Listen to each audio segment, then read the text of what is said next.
Oh boy, Square Enix. All right, let's check this out. In the financial results briefing held May 13, but only released today, September 18, Takashi Kiru, president and representative director of Square Enix, said, in the HD Games subsegment, we released multiple new titles, including major titles such as Final Fantasy 16 and Final Fantasy 7 Rebirth, but profits unfortunately did not meet our expectations. Kiro went on to suggest Square Enix capitalize sales of its Final Fantasy games released during the financial year ending March 2024. Okay. All right. So Square Enix is not doing too well, are they? I guess the first thing I would like to understand is so they're saying that both Final Fantasy 7 and 16, I guess because they're released within the same time period, people were maybe picking one over the other, but they were released far enough away from each other, I think, that if someone wanted to buy both, they would buy both. I think this is more of a problem of, and you know what? First thing, let me preference this. I like Square Enix. I'm a big Square Enix fan. If it wasn't for Square Enix, I wouldn't be into RPG games today. It would not happen without Chrono Trigger and all the other interesting games they brought out when I wasn't when I was younger. So I always try to look for the success in any company, any game company. Um, I don't want them to be bought out. I don't want them to be sold off. I want them to try, strive and be successful. So that being said, I think, and I can only speak from my own like personal experience. I'm not a game developer. I don't know what it's like working at Square Enix, and I don't really understand the mechanics of of what goes on behind the scenes when it comes to like making games. But as a fan, I can tell you that when it comes to the Final Fantasy series, I feel like Square Enix doesn't have a good grasp on what makes a good Final Fantasy game. And I think this thing of like every new Final Fantasy game, they feel like they have to reinvent the wheel is not a good practice, man. I don't know if they're just trying to figure out like a way to like hit a home run, but like a lot of game series don't do that. Whereas like you don't see, I can't think of any series that changes the wheel like every new Final Fantasy entry. There's a change to the mechanics, the gameplay, and everything. I'm like, what I think you like that's it's too much. I think sometimes it divides the fan base because then you have like, oh, I like this Final Fantasy game because of this type of gameplay mechanic, and then the next one comes out and maybe that person who really liked the mechanic in the last game play this one and they're like, I don't like this mechanic. This sucks compared to the last game. So it's like they're trying to grab a bunch of people every time instead of like trying to like focus in on what makes a good Final Fantasy game. And I think that's what Square Enix needs to do.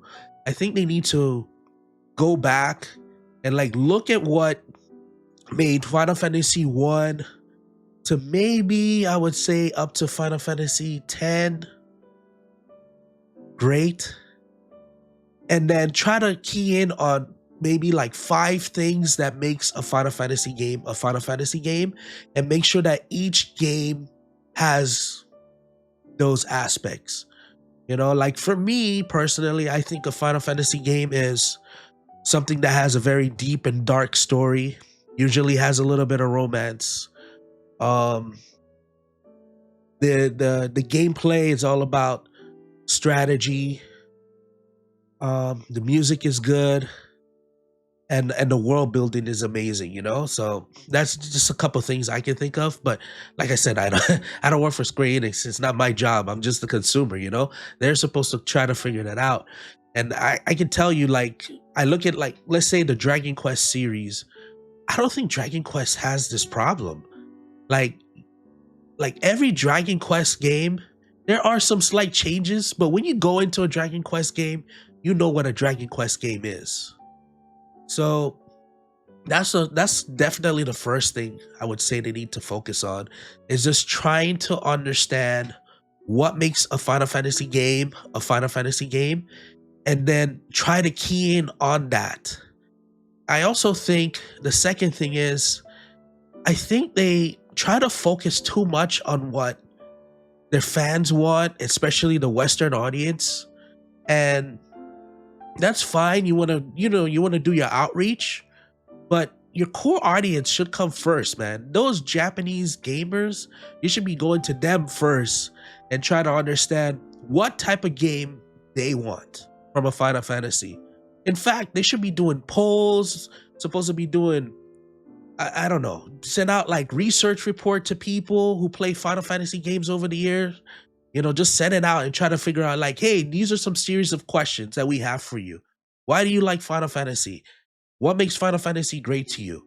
And then absorb all that feedback from out there. So my thing is they need to focus on their core audience first, which I think is the Japanese market, the Japanese gamers. And I feel like if they make a Final Fantasy game that caters to them, then the Western audience will come. And I think what's happening is that they're trying to cater to us too much, the Western audience, and then it's kind of like pulling away from what a Final Fantasy game should be. I can think of like let's say, what's a good example? Um like I can think of maybe Monster Hunter, right? Monster Hunter, I don't think Monster Hunter has changed that much since its inception, right? I would say that when first Monster Hunter came out, I don't think they were marketing to Western audience. They were focusing on that key Japanese market, and then they slowly just build on top of what made each Monster Hunter game good. And then eventually the Western audience finally said, wait, what is this game that a lot of people like? And then slowly, I think, especially with Monster Hunter World, it finally clicked with Western audience, and then now it's like a big success. So that's one thing I would say is refocus on your core audience. For the next Final Fantasy game, right? Focus on that. I also think maybe it could be possible. Maybe the third thing is, I don't know how their budget is. Maybe they're just advertising way too much. Maybe they're just mismanaging money. They're not like, maybe they're spending too much money on things that maybe is not as important as making sure that the game is good. Mismanagement of money. I'm almost certain that's what it is, man. Because there's some games that like they they you get so much advertisement, which is fine, but I think there's something going on there where they're spending too much money. I also think when it comes to their developers who's making these games, as they're bringing in newer, younger talent, you have to make sure that they understand like what they like about Final Fantasy, but also you might want to listen to maybe some of your younger developers a little bit more, because they're also coming up in a generation of people who maybe have a different take on Final Fantasy. So I can say that look, I like Final Fantasy 9, right? But I think it was just a product of its time. I think if they were to remake Final Fantasy 9, I would freaking love it. But I don't know if it would be a big success with the newer generation of gamers. I mean, newer generation of gamers, they like their Fortnite. They like their what besides Fortnite, they like their what else they've been playing a lot. They like their Elden Ring. They like their it's just a different generation of gamers and the type of games that they like. So maybe seeing what the Japanese gamers like a lot and then try to key into those things and then focus on that. Look, I can only give my opinion on all this stuff, right? I can only give my opinion, but I want Square Enix to succeed, Like, I think it would crush me one day if I found out that they had to be sold or bought out, or they just can't make any games anymore. It would crush me, because like I said, I think for me personally, one of the main reasons why I'm into video games is because of that studio. So I'm always wishing for success for them. And like speaking of other things, so when it comes to like Final Fantasy 7 and Final Fantasy 16, I bought both games. I love both games, but even when I really step back and look at it, both of those games have some issues, you know? They don't games don't need to be perfect, but they have some issues. They were missing what I feel like some of the core things that a Final Fantasy game needs to have. Let's start off with Final Fantasy 7 Rebirth, right? I don't know if splitting it up into 3 games was the best idea. Um I know that allowed them time to maybe go back in and redo and make it as best as they possibly can, but you know, that's just what they tell us, the audience. But I don't think they should have done that. I think it should have just been one game that was a remake. And I just don't understand in like when you have like a Persona series, which can make a very long game. When you have like the Tales series, Tales of Arise, which was a great game, complete game. I just don't know if the reason they gave us was good enough to separate these games into 3. And I have friends too who like they want to play Final Fantasy 7, but they're like, I'm waiting for the 3rd one. Because they're just like, I don't want to play Final Fantasy 7 because it's split up into 3 games. It's just like, I really want to play this game, but I want a full complete story, and that's fine with, you know, it's okay for them to think that way. You know, some of my friends think it's like they think that it's like kind of like a part selection, meaning like maybe in the first game you got to maybe you went from level 1 to like level 20 or level 25, leveled up, and then the next game now you start off at level 25 and now you go to level 50. Some of my friends think it's like legit like continuation, like it's a part 1, part 2, part 3, like a legit continuation. And some of them I have to tell them, no bro, you're basically starting over in each one. And then they're just getting confused by like how many games they are. So Final Fantasy 7, man, I really like the game. I really do, but like I said, I feel like splitting it up into 3 games wasn't the best decision. That's just my opinion. When it comes to 16, I love the combat. The story was good, but I think it was way different from any other Final Fantasy game. Not having true party members who go along with you on your journey, you know, that's like a core of Final Fantasy for me, man. You always have a group of heroes, friends who come together, work together to go through a journey, and kind of having it only focus on Clyde is kind of, while I like the character, I felt that affected that, as at least for me. You know, I wanted his characters to come along, and yes, in that game they had moments where they kind of like came along with you, but it was mainly just the main character's kind of story, which I feel like that's not what a Final Fantasy is, man. A Final Fantasy is a journey between friends, enemies coming together to fight whatever common evil that they need to take out, you know? And they missed the mark on that one. I also think with 16, while the game looked beautiful, there was absolutely nothing to do in that open world. So they made like I don't know how much money they spent making that beautiful open world, but there was absolutely nothing to do. That I mean, it was just like basic quests. It wasn't like nothing interesting to like pull you in. No like really deep like side stories.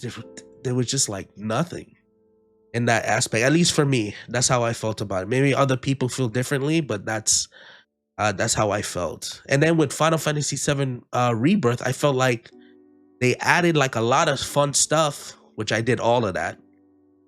But then I felt like it became too gamey. Like it became too like you got to figure out that balance of being able to make a good RPG with a good gameplay, but you have to like figure out a way where because the thing is, when you play a Final Fantasy game, they want you to suck you into the story, right? They want to suck you into the lore. But I felt like with Rebirth, some of those side activities, it kind of like pointed out like to me, oh, this is a game, you know, like every world, every new section you went to was kind of like a check mark of things to do. And it felt like, to me, while I enjoyed those things, it felt kind of lazy, to be honest with you. I felt like from a studio from as big as Square Enix, I felt a little lazy. It felt like, let me just throw all of this stuff in there. Okay, have fun. Instead of like maybe cutting back a few of those games, mini games and extra activities, and try to like make each area more defined. It was too much by the numbers a little bit there. But like I said, I still enjoyed the game, but that's just a criticism, constructive feedback, I call it, that I have for Rebirth. So that being said, you know, sometimes we hear these stuffs about these companies, but all they really need to do is just hit a home run, you know. Maybe the next Final Fantasy game, you know, maybe that would be the game that bring us all, get them the revenue they meet. I don't know what their sell expectations are, but I would say maybe look a little bit more, like I was saying, into how you guys are managing the money, and kind of like focus on those things that I said. Go back, listen to your core audience, for your Japanese market. Make sure that they're happy, and I feel if you make them happy, the Western market will follow along with you.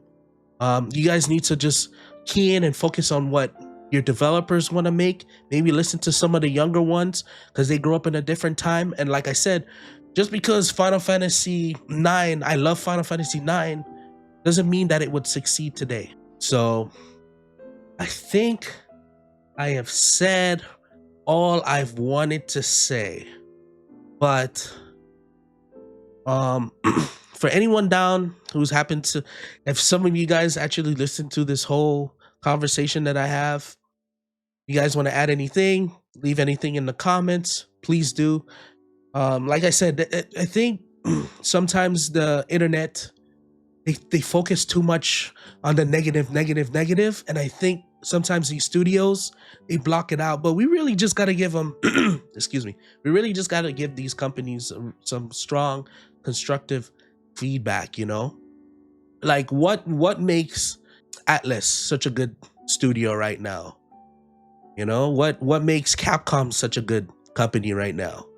You know, just like I want to say, like, you know, they've kind of like figured it out, and I feel like Square Enix, they can figure it out too, but they just need some steering in the right direction, you know. And this is just my humble advice, you know. Thank you guys for watching. I'll see you guys next time. Thanks for watching. Don't forget to subscribe and check out my other YouTube videos. See you in the next one.